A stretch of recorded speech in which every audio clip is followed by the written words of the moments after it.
of Tetzaveh, and we are days away from the grand celebration of Purim. Purim is this Thursday night, Friday morning. No tefillin on Friday, right? Purim does not get the attention that it should get. Rabbi, did you hear what Joe asked you a question? Tefillin on Friday morning? Yes or no? Yes. Yes. Yes. Okay.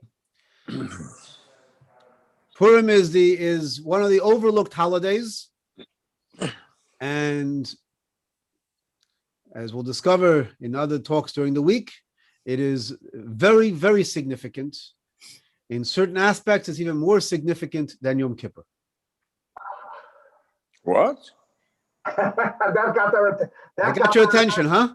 That certainly did. Got your attention. Oh, yeah. Zohar says, regarding the Yom Kippur in the Torah is called Yom HaKippurim, which can be translated as Day of Atonement, but it's also Yom HaKippurim, a day like Purim. So it's compared to Purim. Well, what does that mean? Oh, we'll discuss. That's not for today. Oh, boy. Tune in later on this week. Oh, my God. Stay tuned. Stay tuned. Yes. So the Parasha of Tetzaveh begins with a mitzvah, very interesting mitzvah. The bulk of the entire portion is continuing off last week's portion. Last week, we learned about making the sanctuary in the desert, the traveling sanctuary, which becomes the basis of the temple in Jerusalem, and further the basis of synagogues throughout the world. In this portion, it continues now about the service of Aaron as Kohen Gadol, that you should make fashion for Aaron all the garments, the vestments, the garments that they should wear when they're doing the service in the temple. But before we get to the garments, the Torah begins with 2 verses about preparing the oil for the menorah. The Torah begins commands Moses, you shall command the children of Israel that they should bring to you pure olive oil, crushed for illumination, to illuminate, that it should be an everlasting light. Ner tamid. Lahalos ner tamid, it should be an everlasting light. Okay. A continuous light. Why is this an introduction to the portion about the garments, the service of Aaron and the Kohanim? But what is it? There's a lot of redundancy in that verse, which prepare the oil crushed for illumination. It seems that the most important part is that you should prepare, in order to kindle the menorah, you should prepare pure olive oil. I mean, anyone knows when you say prepare pure olive oil, you have to crush it, you have to prepare it properly. We know that. Okay. So the practical aspect over here, halachic practical aspect, is that it had to be pure virgin olive oil, which meant it was the first pressing. You know, you can press and you can press and you can press and press it again until you get every single drop out, like good until the last drop. But the oil that had to be used for the menorah was the purest. It was the first pressing. That's it. Okay. Everything else, the rest of the olive or the oil could be used for other things in the temple, but not for the menorah. But there's more to it than that. There must be a personal lesson here. Crushing for illumination. The concept of crushing for illumination. This verse over here is very significant. This is the last discourse that the Rebbe distributed before he suffered a stroke, which is literally the last communication or correspondence that Rebbe hand-delivered to the Chassidim. And there's a lot of meaning behind this. Traditionally, this verse and this Hasidic discourse that the Rebbe distributed in 1992 is studied before the Rebbe's passing on Gimel Tammuz, the Rebbe's Yortzeit. But this is the portion we read about before Purim this year. So let me begin with another question, because traditionally Jews answer questions with questions, right? We know that. And when they ask a question, why do Jews answer a question with a question? The response is, why not? We read the Megillah both at night and during the day. Okay, why? That's a question. Why? Because our sages said so.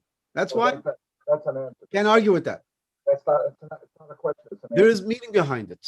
You can go into the history of it. That the most significant actually is hearing it during the day, but practically speaking, we have to hear both. It was later instituted we should read it at night as well. But there's significance. We read the Megillah during the night and we read the Megillah during the day. Someone here asked me a question a few days ago, and there is significance to it, which leads to another question. We know the story of Purim. We can encapsulate the story of Purim like many other Jewish holidays. They tried to kill us. We won. Let's eat. There you go. Right? Summary of all Jewish holidays. Wouldn't be the first time I heard that. Which is why they say that why did Haman pick only one day? One day he picked that they should all Jews should, God forbid, be killed in one day. Why one day? Because he knew in the back of his mind that if he fails, it's going to be a holiday. What am I going to give them a 7-day holiday? A 30-day holiday? I'm just going to give them one day.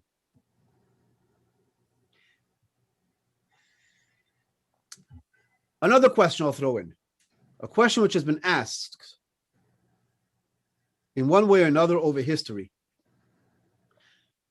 Do we need anti-Semitism to keep us Jewish? Certainly hope not. Which of course we say, no, of course not. Hope not. But it's a question because it is a sad reality that the oppression and the anti-Semitism, in one way or another, has kept our Judaism. It kept us together in the shtetl. It has enforced our identity. It has enforced many different things. Banding together, uniting together. There's many different aspects about this. So of course we can say, of course not, of course not, of course not. But there are those thinkers out there who point historically that maybe we do need it. God forbid. And here is the Rebbe's response. The concept of the olive. Olives are a fruit, but the most precious commodity of the olive itself is not the fruit of the olive, but it's the oil which is within the olive. That's the most precious component of the olive. That's the essence of the olive. Ironically, you can only get to the oil when you crush it. And here is an aspect that a person finds when they are faced with challenges. When we are faced by challenges, the crushing that takes place by a challenge that we are faced brings out the essence within us. It brings out the inner dimension, the parts of us, elements within us we had no idea existed. We all know that when it comes to challenges, we rise to the occasion. And we're able to discover within us abilities, talents, qualities within ourselves we never knew existed. We light up, we illuminate when it comes to those challenges.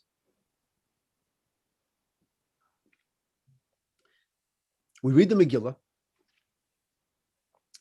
it's natural we should read the Megillah at night. Oh, when the day begins? In fact, that's where a lot of the excitement is. At night, read the Megillah. The Megillah is a story of Esther, which is a miraculous story of much more than they tried to kill us, we won, let's eat. But even at that very basic level, it's a story of the miracle of who we are, the people of Israel. Read it at night, because the truth is, the story of the Megillah is about a time of darkness. It's a time of darkness, a time of oppression, a time of, even though the story of Purim begins with festivities and a party, but the bulk of the story of Purim is a plot, an evil, sinister plot that has happened then, and unfortunately, over many generations. The story of Purim, being able to come out of the story of Purim and remembering that when times of darkness come, we cannot allow them to knock us down, but on the contrary, the crushing should be for illumination. The crushing should be to bring out the best qualities within us to stand up and reveal the neshama, the soul, the essence of who we are, to light up the world. That's the message. But the Rebbe taught us is a deeper message. The deeper message is, how about when there is no challenge? How about when there is no outside element challenging us? God forbid, crushing us, oppressing us. We don't have that situation. Now what? That itself is a type of oppression. Now comes the real challenge. And this is the real miracle. Yeah. The real challenge, the real miracle is we must challenge ourselves. We must create a crushing mindset of never being satisfied with my accomplishments that I achieved yesterday. What am I going to do today that I'm going to challenge myself to bring out deeper qualities that I never knew existed, that I should proudly connect with my Yiddishkeit, with my Judaism, and light up the world. This is the true challenge. So basically, we can have two challenges. We can either wait, God forbid, for situations to challenge our inner strengths and abilities, or we can challenge ourselves.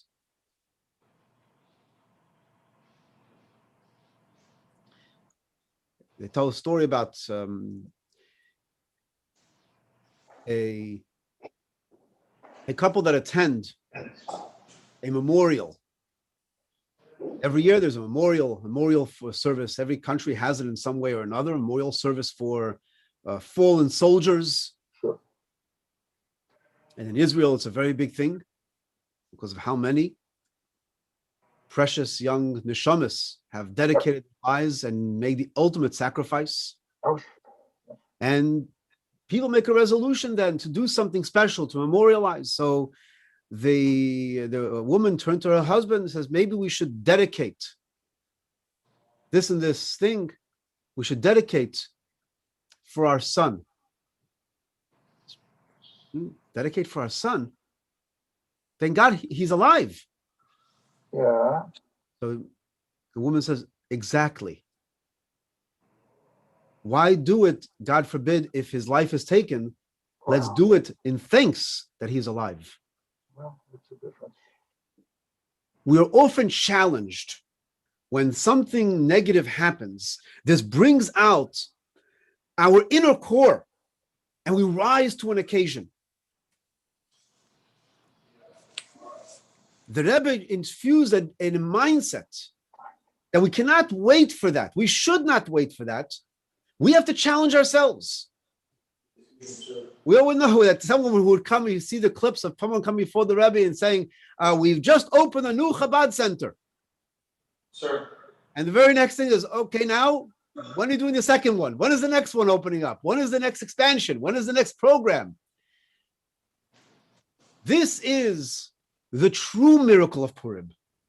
The miracle of being able to unmask ourselves, remove the facade, go deep within our essence, crush ourselves instead of waiting for outside circumstance. And this was the service of Aaron. Aaron, I'm sorry. when it comes to working in the Beis Hamikdash, Aaron and the children had to be examples. And they did it with love. They would reach out to their brethren. And they would connect with others with love, with passion. And this would inspire others to do the same. So just like Aaron had the commandment that he had to crush and bring that oil to Moses, this inspired others that our service, what does it mean to serve in the temple? Our own temple? Our own service in the temple is challenge ourselves. Challenge ourselves to reach our pintaliyid, our resources, our essence, elements that we have no idea ever existed.